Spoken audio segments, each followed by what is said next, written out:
Hallo und herzlich willkommen zu Langsames Deutsch hören B2 Hörverstehen üben. Mein Name ist Markus, ich bin 42 Jahre alt, komme aus München und bin Deutschlehrer. Und hallo, ich bin Amina, ich bin 29 Jahre alt, komme ursprünglich aus einem anderen Land und lerne seit 2 Jahren Deutsch. Momentan bin ich auf B2-Niveau. Wie lange lebst du schon in Deutschland, Amina?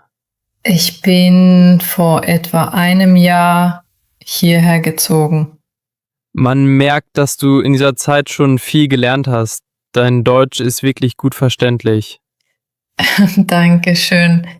Ich gebe mir Mühe, aber ich möchte noch flüssiger sprechen und mehr dazu lernen. Genau. Heute üben wir Hörverstehen mit einem langsamen, deutlichen Gespräch auf Deutsch. Das Thema ist Alltagssituation. Wir sprechen über ganz normale Situationen im Alltag. Zum Beispiel Smalltalk bei der Arbeit, Einkaufen und wie man einen Termin vereinbart. Amina? Super, das klingt sehr hilfreich. Ich bin schon gespannt. Wir sprechen langsam und klar, damit alle Zuhörer und natürlich auch du, Amina, alles gut verstehen können. Wenn du etwas nicht verstehst, kannst du jederzeit nachfragen. Alles klar, danke. Dann lass uns anfangen. Dialog Teil 1. Alltagssituation. Also Amina, wie war dein Wochenende? Hattest du ein schönes Wochenende? Das Wetter war ja sehr heiß. Ja, sehr heiß und sonnig. Ich mag den Sommer, aber am Wochenende war es mir fast zu heiß. Tagsüber war ich richtig träge und müde. Verstehe. Mir war auch heiß. Übrigens, achte auf den Ausdruck mir war zu heiß. Man sagt nämlich mir ist heiß und nicht ich bin heiß, wenn man über die Temperatur spricht. Oh, stimmt. Ich sage manchmal, ich bin heiß. Das ist falsch, oder? Genau. Ich bin heiß bedeutet umgangssprachlich eher, dass man sich sexy oder erregt fühlt. Das willst du im Alltag sicher nicht sagen. Für die Temperatur sagt man, mir ist heiß. Oh je, das wollte ich natürlich nicht sagen. Danke für die Erklärung. Also sollte ich sagen, mir ist heiß. Wichtig, genau. Keine Sorge, dieser Fehler ist sehr häufig. Verstehst du den Unterschied jetzt? Ja, verstanden. Danke, dass du mich korrigiert hast. Gern. Und was hast du am Wochenende gemacht? Wie hast du dich denn abgekühlt? Ich bin am Samstag ins Einkaufszentrum gegangen. Dort gibt es Klimaanlage. Und ich habe ein bisschen eingekauft. Ah, du warst shoppen. Was hast du gekauft? Eigentlich nichts Besonderes. Ich habe nur geschaut. In einem Kleidungsgeschäft hat mich ein Verkäufer gefragt, kann ich Ihnen helfen? Ich wusste nicht, was I'm just looking auf Deutsch heißt. Also war ich unsicher und habe nur gelächelt. Kein Problem. In so einer Situation kannst du sagen, Danke, ich schaue mich nur um. Ich schaue mich nur um. Okay, das merke ich mir. Genau, ich schaue mich nur um bedeutet I'm just looking around. Eine sehr nützliche Phrase beim Einkaufen. Gut zu wissen. Nächstes Mal antworte ich dem Verkäufer so. Und hast du am Ende doch etwas gekauft? Ja, ich habe tatsächlich ein Kleid gefunden. Es war im Angebot und gar nicht teuer. Sehr schön. Im Schlussverkauf findet man oft Schnäppchen. Das Kleid war also günstig, nicht teuer. Wortschatztipp: Das Gegenteil von teuer ist Billig? richtig, billig. Teuer heißt expensive auf Englisch und billig bedeutet cheap. Manche Leute sagen lieber günstig, weil billig manchmal negativ klingt. Ah, verstehe. Günstig klingt positiver als billig. Aber beide bedeuten, dass etwas nicht viel kostet. Genau. Du kennst dich schon gut aus mit solchen Wörtern. Danke. Also, mein Wochenende war ganz okay. Ein bisschen Einkauf, viel ausgeruht wegen der Hitze. Klingt gut. Du hast ja erwähnt, dass du jetzt in einer deutschen Firma arbeitest. Wie läuft's denn dort mit deinen Kollegen? Eigentlich ganz gut. Alle sind nett. Aber Smalltalk auf Deutsch fällt mir noch schwer. Das kann ich verstehen. Hast du ein Beispiel? Was ist dir denn schwer gefallen? Zum Beispiel heute Morgen in der Kaffeeküche. Meine Kollegin hat mich gefragt, na, alles gut bei dir? Ich war überrascht und habe nur Ja gesagt.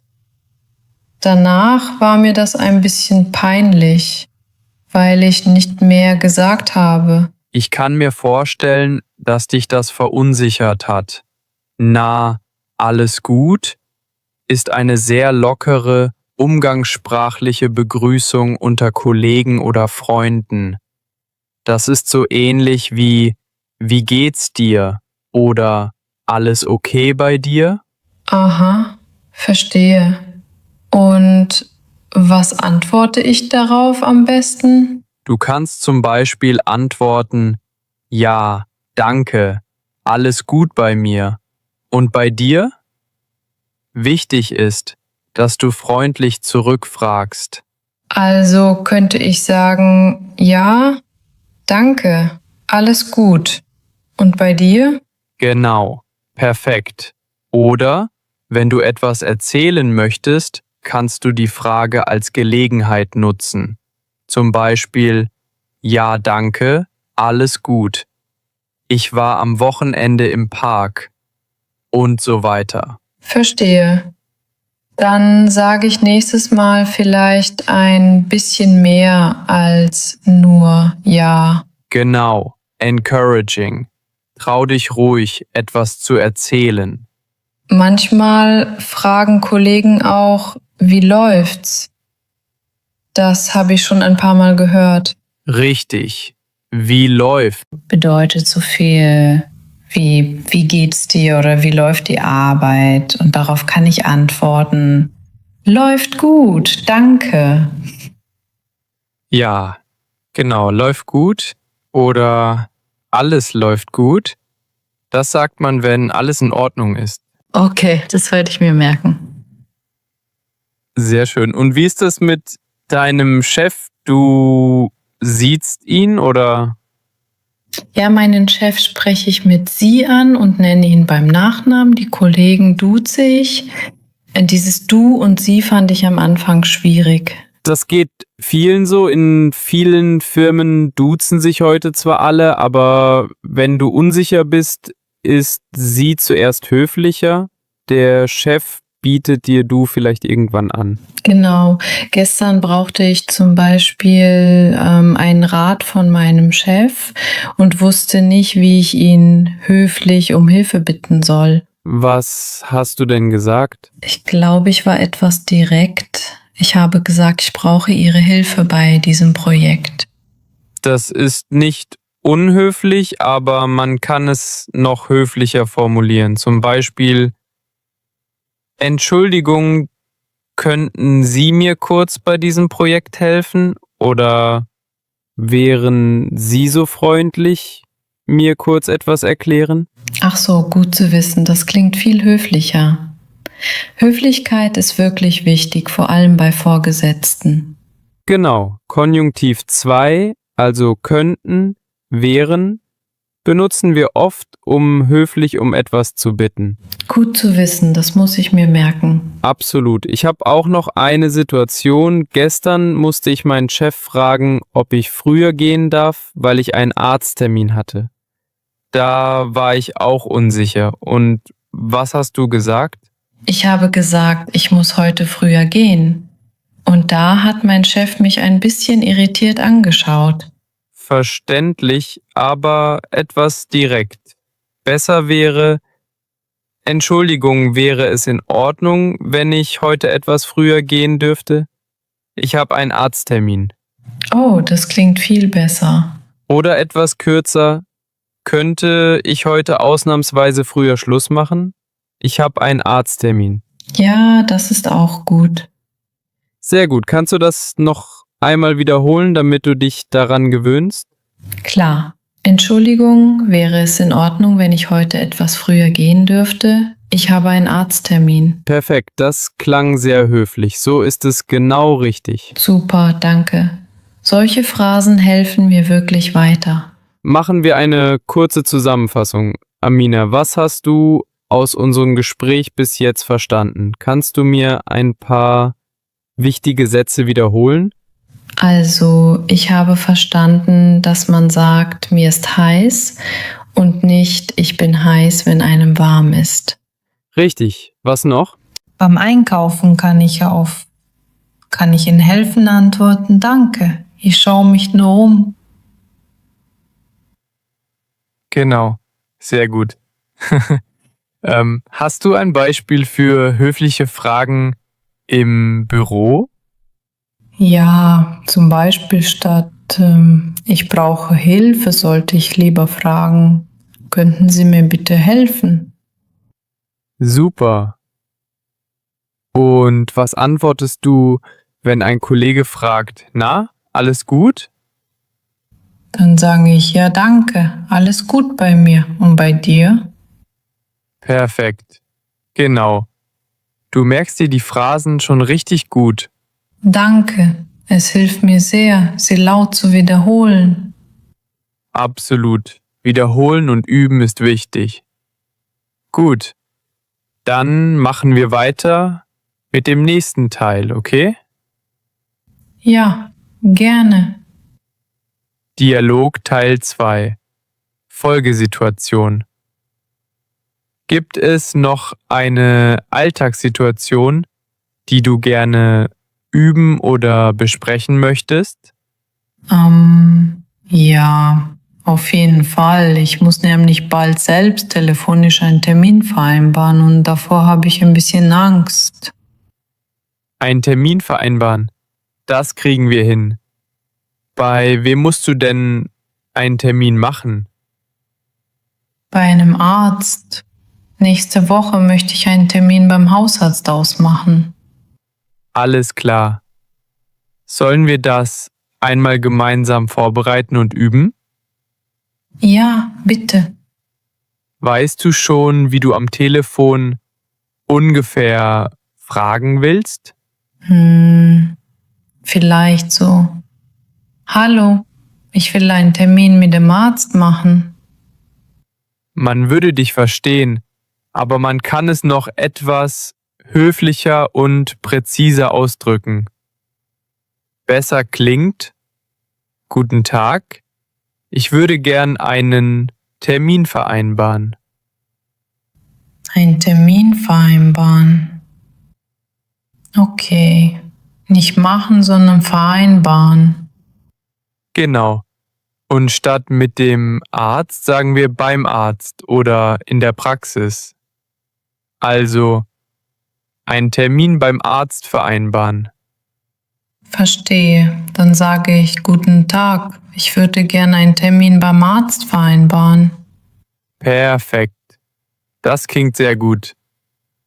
Kleines Vokabeltraining. Was bedeutet einen Termin vereinbaren auf Englisch? Weißt du das?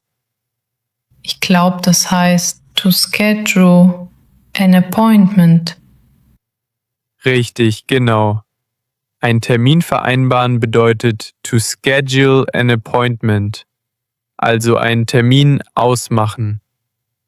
Gut, dann kenne ich jetzt das wichtigste Verb dafür. Genau.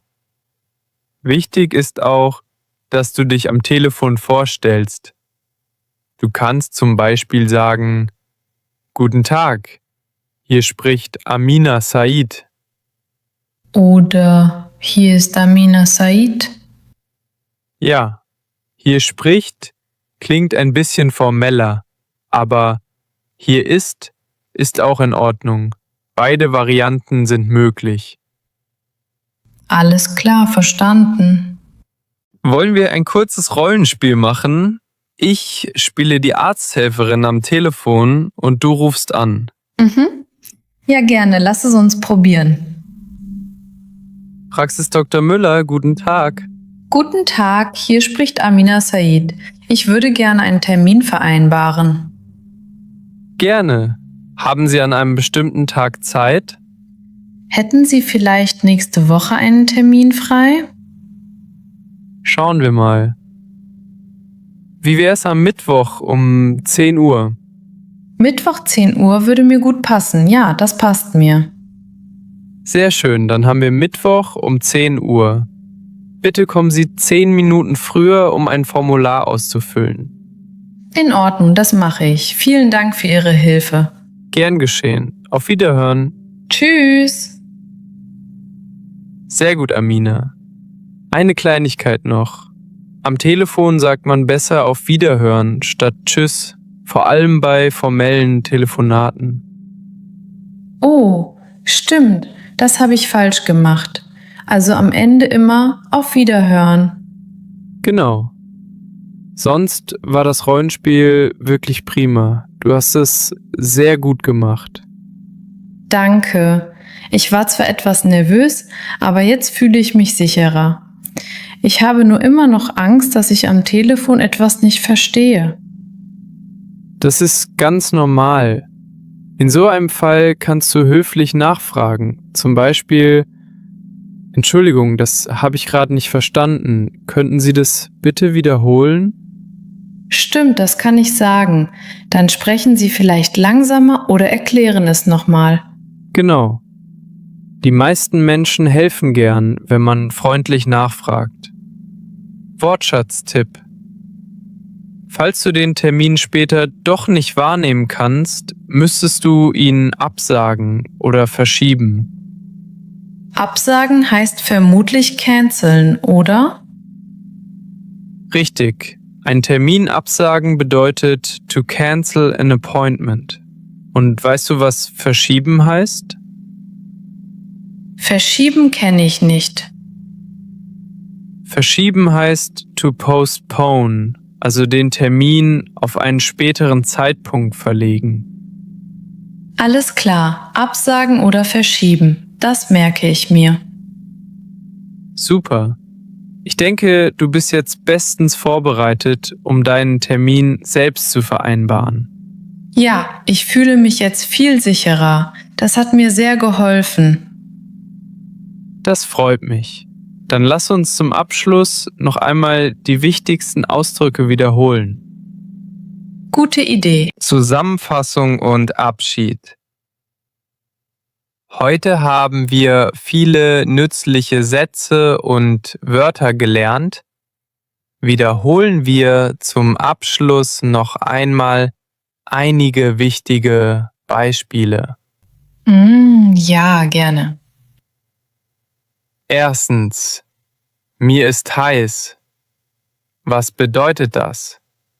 Das sagt man, wenn einem warm ist. Man sollte nicht ich bin heiß sagen, denn das bedeutet etwas anderes.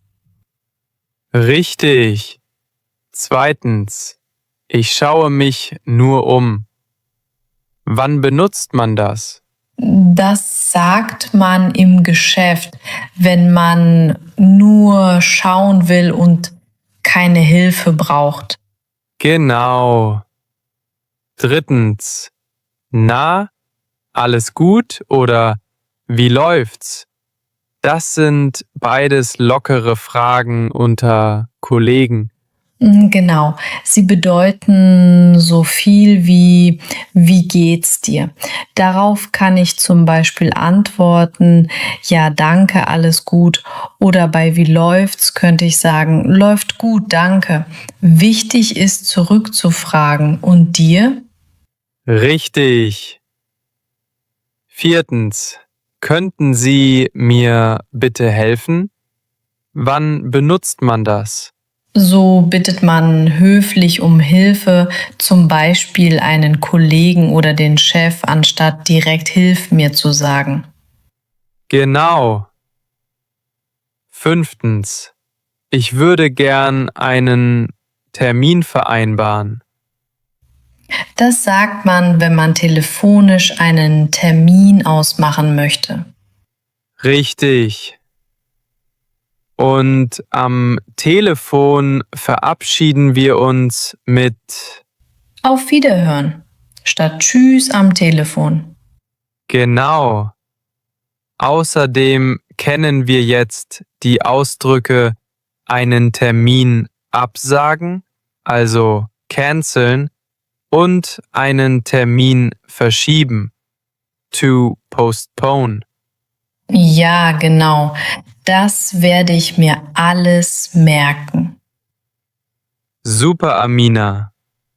Du hast heute sehr gut mitgemacht und viel gelernt. Dankeschön, es hat auch Spaß gemacht. Finde ich auch. Mach weiter so, dann wirst du noch flüssiger Deutsch sprechen. Ich gebe mir Mühe. Das merkt man. Damit sind wir am Ende für heute. Vielen Dank, Markus, für das tolle Gespräch. Sehr gern. Und vielen Dank an alle Zuhörerinnen und Zuhörer fürs Zuhören und Mitmachen. Wir hoffen, es hat euch gefallen und ihr konntet etwas lernen. Viel Erfolg weiterhin beim Deutschlernen.